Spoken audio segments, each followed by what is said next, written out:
देश में अगर आप दलित हो, पिछड़े वर्ग के हो, आदिवासी हो, माइनॉरिटी हो, और उसमें मैं महिला भी जोड़ सकता हूं, पिछड़ा बोला, ईबीसी हो, अति दलित हो, अगर आप अपर कास्ट के नहीं हो तो आप सेकंड क्लास सिटीजन हो। और मैं ये ऐसे नहीं बोल रहा हूं, मैं सोच समझ के बोल रहा हूं, मैं पढ़ लिख के बोल रहा हूं, और मैं सिस्टम को बहुत गहराई से देखने के बाद बोल रहा हूं। मैं आपको 2-3 उदाहरण देना चाहता हूं। तेलंगाना में हमने कास्ट सेंसस किया, और बात अब तेलंगाना में कास्ट सेंसस से बहुत आगे निकल गई है।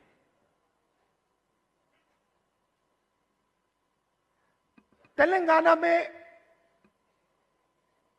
हम आपको ऐसा इंफॉर्मेशन दे सकते हैं, सामाजिक इंफॉर्मेशन, कि आप अपने सपने में भी नहीं देख पाओगे। वो कैपेबिलिटी अब तेलंगाना की सरकार के हाथ में है।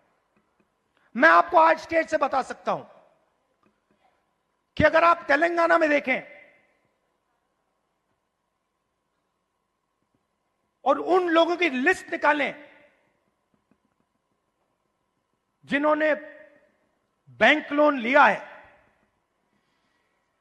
सरकारी बैंक लोन, सरकारी बैंक से लोन या प्राइवेट बैंक से लोन, उस लिस्ट में आपको ना एक ओबीसी मिलेगा, ना एक ईबीसी मिलेगा, ना एक दलित मिलेगा, ना एक आदिवासी मिलेगा। तेलंगाना की सबसे बड़ी कंपनियों की आप लिस्ट निकालिए, उनके मालिकों की लिस्ट निकालिए, उनकी सीईओज की लिस्ट निकालिए। यह सब हम तेलंगाना में अब कर सकते हैं। उनकी मैनेजमेंट टीम की लिस्ट निकालिए, आप हैरान हो जाओगे। मैनेजमेंट में, सीईओ की लिस्ट में, मालिकों की लिस्ट में आपको ईबीसी, ओबीसी, दलित, अति दलित, आदिवासी कहीं नहीं मिलेंगे, है ही नहीं। मैं आपसे नहीं कह रहा हूं कि 5% हैं, मैं आपसे नहीं कह रहा हूं कि 5% हैं, 0 है, 0 है ही नहीं।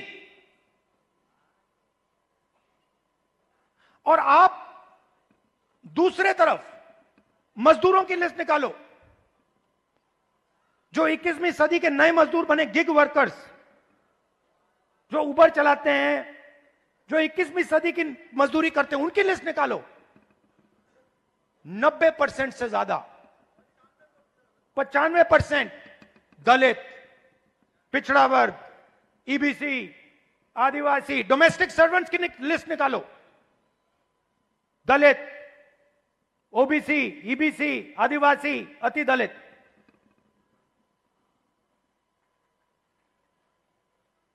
और मैं सिर्फ कंपनियों की बात नहीं कर रहा हूं, मैं अस्पतालों की बात कर रहा हूं, शिक्षा के सिस्टम की बात कर रहा हूं, सरकार की बात कर रहा हूं, कॉर्पोरेट इंडिया की बात कर रहा हूं। जहां भी आप देखो, आप हो ही नहीं।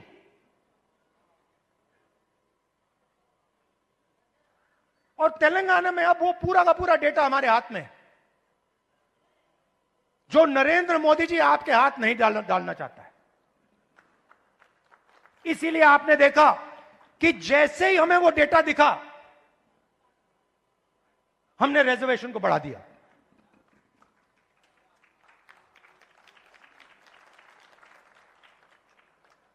मैंने नरेंद्र मोदी जी को लोकसभा में सामने बोला,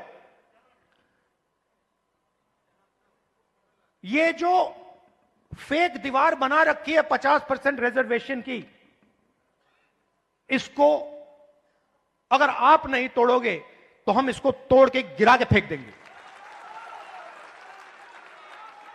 और दूसरी बात, इस देश के दलितों को, पिछड़ों को, ईबीसी, ओबीसी, अति दलित, आदिवासी, गरीब जनरल कास्ट के लोगों को पता लगना चाहिए कि इस देश की सच्चाई क्या है।